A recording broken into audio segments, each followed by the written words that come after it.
Hello students, welcome back to my channel learn by practice. बेटा आज मैं आपको एक्सरसाइज 1 स्टार्ट करवा रहा हूँ। इसमें हम सबसे पहले हम पढ़ेंगे कि हमने लास्ट एक्सरसाइज में पढ़ा था कि सेट्स क्या होता है। सेट्स को कहने में किस तरह से रिप्रेजेंट करते हैं, दो तरीके से रिप्रेजेंट करते हैं, सेट बिल्डर फॉर्म में, रोस्टर फॉर्म में। अब इस एक्सरसाइज में हम पढ़ेंगे सेट्स के टाइप्स क्या होते हैं, टाइप्स ऑफ सेट। टाइप्स कितने टाइप सेट्स जो हैं कितने टाइप्स के होते हैं। पहला जो सेट होता है वो होता है empty set. Empty set which contain no element, जिसमें कोई भी एलिमेंट नहीं होता। विच कंटेन नो एलिमेंट या member, that is called empty set. अब इसको डिनोट कैसे करते हैं, इट इज डिनोटेड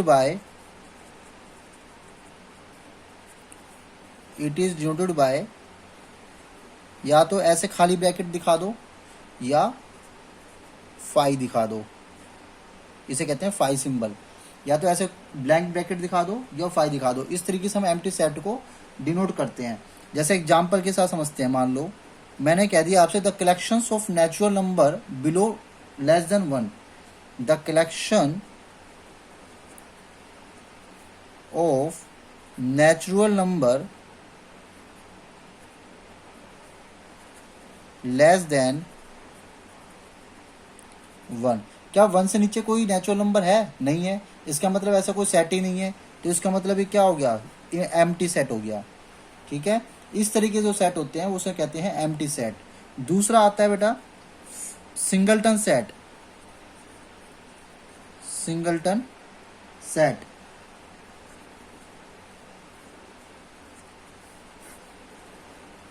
सिंगलटन मतलब नाम से ही पता लग रहा है, जिसमें एक सिंगल एलिमेंट हो उसे कहते हैं सिंगलटन सेट। जैसे मान लो इसमें एक एलिमेंट आ गया 2, एक सेट है, इसमें एक एलिमेंट है सेव। ठीक है, उसे कहते हैं singleton set in which one element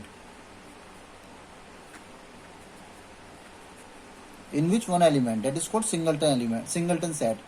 तीसरा होता है फाइनाइट सेट।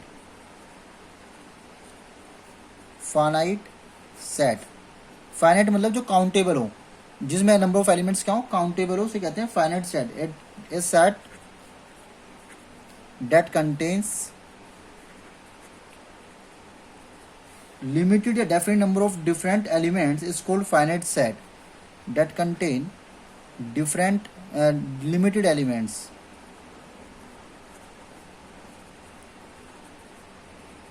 या आप यूं कह सकते हो काउंटेबल एलिमेंट, जिसको आप काउंट किया जा सके, काउंटेबल। ठीक है, a set that contains limited elements या countable that is called finite set. जैसे एग्जांपल के लिए ले सकते हैं, जैसे मान लो AEIOU, तो एक सेट है, फाइनाइट सेट है, क्योंकि इसमें 5 ही वोवेल हैं। आप 5 काउंट कर सकते हो ना कि 5 है, तो इसे ये क्या है, फाइनाइट सेट हो गया। ठीक है, ऐसे ही होता है infinite set,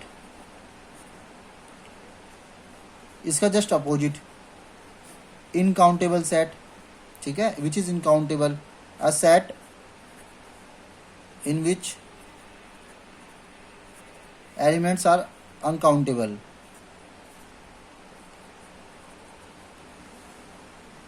elements are uncountable, जिसको काउंट ना कर सके, जिस एलिमेंट्स को काउंट ना किया जा सकता, उसको कहते हैं इनफिनाइट सेट। जैसे मान लो मैंने कह दिया a set of whole number, a set of whole numbers. अब होल नंबर्स इनफिनाइट तक हो सकते हैं इस तरह से, तो इसे कह सकते हैं इनकाउंटेबल सेट या इनफिनाइट सेट। मान लो दूसरा हो गया 1 2 3 डैश डैश, इनफिनाइट तक जा रहा है, तो आप क्या काउंट कर सकते हो, the set of natural number. तो ये इनकाउंटेबल सेट है, अनकाउंटेबल, तो इसलिए इसे कहते हैं इनफिनाइट सेट। ठीक है, इतने टाइप के सेट होते हैं, ये टाइप्स ऑफ सेट हैं। अब इसके बाद हम ये पढ़ेंगे कि किस नंबर्स को किस तरह से डिनोट किया जा सकता है। पहला आता है नेचुरल नंबर। नेचुरल नंबर को हम डिनोट करते हैं कैपिटल N से।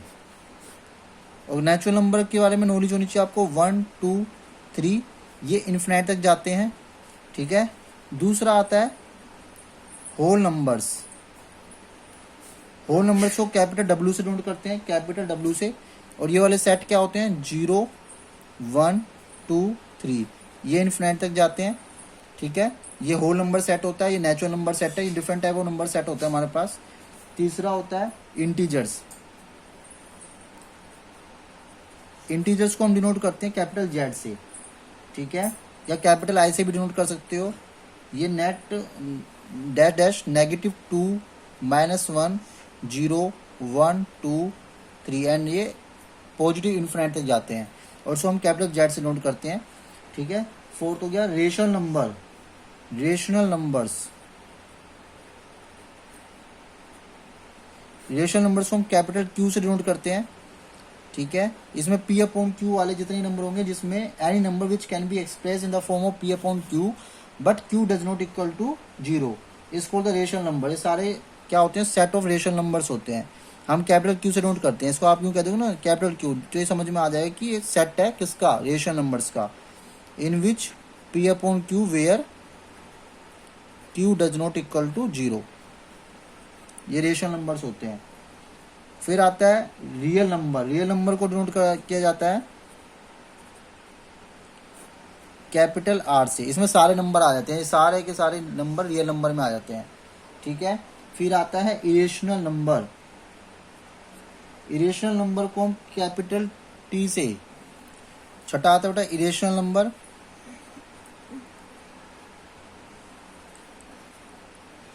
इरेशनल नंबर को कैपिटल टी से डिनोट करते हैं। ठीक है, इरेशनल नंबर क्या होते हैं, जो रूट में होते हैं, स्क्वायर रूट में या जो पाई की फॉर्म में होते हैं, उसे कहते हैं इरेशनल नंबर्स। ठीक है, और रियल नंबर में ही रेशनल और इरेशनल आते हैं, क्यू और टी। रियल नंबर में ही रेशनल और इरेशनल नंबर आते हैं, उसी को हम कहते हैं रियल नंबर। तो बेटा ये सारे नंबर्स की टाइप की नॉलेज थी, ये मैंने आपको बता दिया। नंबर्स की नॉलेज होनी चाहिए सेट्स में, आपको एक कौन सा नंबर किससे डिनोट किया जाता है और क्या होते हैं वो। ये मैंने टाइप्स ऑफ सेट्स बता दिए आपको, कितने तरह के सेट होते हैं। ठीक है, अब एक्सरसाइज पे चलते हैं 1.2 पे। 1.2 का बेटा पहला क्वेश्चन है, which of the followings are examples of null set. Null का मतलब भी एम्प्टी सेट होता है, ध्यान रखना बेटा, एम्प्टी सेट को ही हम नल सेट कहते हैं। Set of odd natural number divisible by 2, क्या कोई ऐसा ओड नेचुरल नंबर है जो 2 से डिवाइड होगा, कोई भी नहीं है। तो ये कौन सा सेट हो गया बेटा, एम्प्टी सेट हो गया। ये पूछा ना, ये होगा नहीं होगा, तो it is an empty set. आप ऐसे भी नोट कर सकते हो 5। Set of even prime number, even prime number एक होता है 2। ठीक है, जो इवन, तो ये नल सेट तो नहीं हुआ, तो क्योंकि इसमें इवन नंबर प्राइम नंबर आ रहा है, जो इवन है और प्राइम है, तो ये नल तो नहीं हुआ, तो it is not empty set, it is not empty set नहीं है। X such that is a natural number less than 5 और ग्रेटर देन 6, ऐसा कोई नंबर बताओ जो 5 से छोटा और 7 से ग्रेटर हो। ऐसा कोई पॉसिबल हो सकता है कि जो 5 से छोटा और 7 से ग्रेटर हो, ऐसा तो कोई नंबर नहीं है, तो ये नल सेट हो गया बेटा, 5 सेट। ठीक है, Y such that Y is a point common to any of 2 parallel lines, ऐसा कोई कॉमन पॉइंट बताओ। तो बेटा 2 पैरेलल लाइंस से सपोज करो, इसके बीच में कोई कॉमन पॉइंट होगा, कोई भी कॉमन पॉइंट नहीं है। इन दोनों पैरेलल लाइंस के बीच में कई सारे पॉइंट्स आ गए, कोई भी कॉमन नहीं है, तो ये भी क्या हो गया बेटा, नल सेट हो गया, एम्प्टी सेट हो गया, मतलब है ना, तो कोई भी कॉमन पॉइंट नहीं है उसके बीच में। अब क्वेश्चन नंबर 2 है, which of the following sets are finite. Finite मैंने बताया था ना, जो काउंटेबल हो, इनफाइनाइट जो अनकाउंटेबल हो। तो the set of a month of a year, 12 month होते हैं, काउंट किए जा सकते हैं, तो ये कौन सा सेट हो गया बेटा, फाइनाइट सेट हो गया, फाइनाइट सेट। दूसरा 1 2 3 डैश डैश डैश, अब कहाँ तक जा रहा है ये हमें पता ही नहीं है, ये अनकाउंटेबल हो गया, तो ये सेट कौन सा हो गया बेटा, इनफाइनाइट सेट हो गया। तीसरा 1 to 100 तक ही जा रहे हैं, देखो 100 पे एंड कर दिया इसका, तो ये काउंटेबल है कि 100 नंबर से इसके बीच में, तो काउंट कर पा रहे हो, तो ये क्या हो गया, फाइनाइट सेट हो गया। Fourth, the set of positive integers greater than 100, अब 100 से ग्रेटर कितने नंबर्स इंटीजर्स होंगे, कहीं एंड तक जा रहा है, इन्फिनाइट तक हो सकते हैं, तो ये इन्फिनाइट हो गया, कोई काउंटेबल ही नहीं है इसका, इन्फिनाइट सेट हो गया ये। ठीक है, नेक्स्ट है फिफ्थ लास्ट पार्ट इसका, the set of prime numbers less than 99। अब 99 से नीचे जितने भी प्राइम नंबर्स हैं सारे काउंट किए जा सकते हैं, तो ये क्या हो गया, फाइनाइट सेट हो गया। ठीक है, अब इसमें भी यही बोल रहा है, स्टेट कीजिए कि which of the flowing is finite और infinite. The set of lines which are parallel to x, the set of the lines which are parallel to the x axis, जो एक्स एक्सिस के, मान लो suppose करो ये x axis है, इसके कितनी parallel line draw कर सकते हो आप, कितनी भी इन्फिनाइट तक, तो अनकाउंटेबल हो गया, कितनी भी आप इस तरफ भी ड्रॉ कर सकते हो, कितनी सारी पैरेलल लाइन्स। तो ये कैसा हो गया बेटा, इन्फिनाइट सेट हो गया, इन्फिनाइट सेट हो गया, ठीक है। The set of letters in the English alphabet, 26 letters होते हैं इंग्लिश अल्फ़ाबेट में, तो ये काउंटेबल है, तो ये क्या हो गया, फाइनाइट सेट हो गया, ठीक है। The set of numbers which are multiple of 5, 5 के कितने भी मल्टीपल हो सकते हैं एंड तक, तो ये क्या हो गया, इन्फिनाइट सेट हो गया। The set of animals living on the earth, earth पे द सेट ऑफ एनिमल्स, तो बेटा the set of animals living on the earth, ये भी क्या नाम है आपका, फाइनाइट फाइनाइट होगा।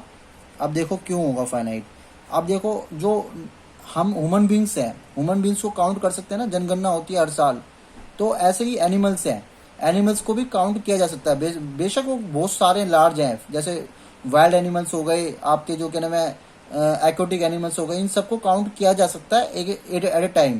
तो ये सेट तो फाइनाइट माना जाता है, ठीक है। जितने भी नेचर में पाए जाते हैं एनिमल्स, सब क्या नाम है, सेट 10 का है, तो फाइनाइट एनिमल्स हैं। The set of circle passing through the origin, एक ओरिजिन है, ओरिजिन से आप कितने भी सर्कल ड्रॉ कर सकते हो इन्फिनाइट तक, ठीक है, ड्रॉ कर सकते हो, तो ये हो गया इन्फिनाइट। अब आता है next question, question number 4, in which the following state whether A equal to B और नॉट, इनमें से कौन सा ए और बी इक्वल होंगे और नो होंगे। देखो इक्वल टू का मतलब क्या होता है, जो जितने एलिमेंट ए में हो उतने ही एलिमेंट बी में होने चाहिए, उसे कहते हैं इक्वल एलिमेंट। जैसे ए बी सी डी, यहाँ भी A B C D equal भी होने चाहिए और सेम भी होने चाहिए, समझ रहे हो। जितने एलिमेंट ए में होंगे उतने ही बी में, पहली कंडीशन, और जो एलिमेंट ए में है वही एलिमेंट बी में होनी चाहिए, उसे कहते हैं इक्वल एलिमेंट, ठीक है। तो ए सेट इक्वल टू बी होगा, ए बी सी डी इधर है, ए बी सी डी इधर है, तो इक्वल हो गया, yes A equal to B. 4 8 12 16, 4 8 16 18, देखो यहाँ पे चार एलिमेंट है मगर इक्वल नहीं है, तो A does not equal to B, क्योंकि इसमें 12 आ रहा है, इसमें 12 नहीं आ रहा, तो ये इक्वल नहीं है। तो 2 4 6 8 10 x such that as a positive even integer less than 10, तो ये भी देखो 2 4 6 8 10, इसका मतलब भी यही है कि इवन नंबर है 10 तक, और इसे ये सेट बिल्डर फॉर्म में दे रखा है, इसका मतलब भी यही है कि इवन इंटीजर 2 से लेके 10 तक, तो ये दोनों इक्वल होंगे, ए इक्वल टू बी, क्योंकि कंडीशन दे रखी है ना एक्स की वैल्यू 10 से और लेस देन, तो इसका मतलब यह है कि 2 से लेस देन जितने भी इंटीजर है इवन और 10 के इक्वल, तो यही चीज़ ये है और यही चीज़ ये है, बस ये सेट बिल्डर फॉर्म में दे रखी है, ये रोस्टर फॉर्म में दे रखी है, दोनों का मतलब सेम है, तो ये ए इक्वल टू बी होगा। X such that is A multiple of 10, देखो यहाँ तो 10 के मल्टीपल कह रहा है और यहाँ पे क्या कह रहा है 10 15 20, तो यहाँ तो 5 के मल्टीपल भी हैं 10 के भी हैं, तो ये दोनों एलिमेंट इक्वल नहीं है, इसके एलिमेंट्स इक्वल नहीं है, तो A does not equal to B, ठीक है। आई होप क्वेश्चन 4 क्लियर हो गया आपका। Come to the question number 5, are the following pair of sets are equal, give reason, क्या इन दोनों ये सेट्स इक्वल हैं। देखो यहाँ पे ए है 2 और 3, और यहाँ पे क्या है x such that x is a solution of x square plus 5x plus 6 equal to 0, तो ये इक्वल कैसे होंगे, अगर मैं इसके फैक्टर निकाल के देखता हूँ, यहाँ पे चेक करना पड़ेगा कि एक्स की वैल्यू ये सेम आएगी, x square plus 2x plus 3x plus 6 equal to 0, मैंने इसके फैक्टर कर रहा हूँ, x plus 2 plus 3x plus 2 equal to 0, तो यहाँ पे मैंने चेक किया तो x प्लस 2 आ रहा है और x प्लस 3 इक्वल टू 0, तो x की वैल्यू कौन कौन सी आ रही है, -2 और -3, तो यहाँ पे तो आ रही है इसकी वैल्यू -2 -3, और यहाँ पे क्या आ रहा है 2 3, तो ए डज नॉट बी हो गया, ए बी के इक्वल नहीं है क्योंकि सेम नहीं आ रहे हैं। X such that is a letter in the word follow, x y such that is a letter in the word wolf, देखो वोल्फ में भी WOLF है, इसमें भी लेटर WOLF है, बेशक एल 2 बार आ रहा है मगर लेटर की बात हो रही है कि लेटर क्या दोनों में सेम है, यस दोनों में सेम है, तो ए इज इक्वल टू बी आ गया, ठीक है, क्लियर हो गया। सेम एलिमेंट सेम लेटर आ रहे हैं ना दोनों में, इसलिए ए इक्वल टू बी होगा, क्योंकि हम फॉलो को कैसे लिखते हैं, सिर्फ वही एलिमेंट लिखेंगे, मैंने बताया था जो 2 बार आता है उसको एक बार लिखते हैं FOLW, तो यही लेटर इसमें और यही लेटर इसमें, तो दोनों के दोनों इक्वल आ रहे हैं, इक्वल भी आ रहे हैं और सेम भी आ रहे हैं, तो इसलिए ए सेट इक्वल टू हो गया बी के, क्वेश्चन नंबर 6 जो कि लास्ट है, from the sets given below which is the equal set, इनमें से बताओ कौन कौन से इक्वल होंगे। तो इक्वल सेट के बारे में बताना है। तो बेटा इसमें तो सिर्फ मुझे, जैसे ए में क्या है 2 4 8 12 है, क्या 2 4 8 12 किसी में है, इसमें तो 4 8 आ रहा है, 4 8 12 14 आ रहा है, तो 14 इसमें नहीं है। देखो बी में जो एलिमेंट है 1 2 3 4, डी में भी है 1 2 3 4, तो इसका मतलब एक तो बी और डी इक्वल है आपस में, और एक जो जी में एलिमेंट है 1 -1, वो एलिमेंट -1 ई में भी है, तो जी इज इक्वल टू ई हो गया।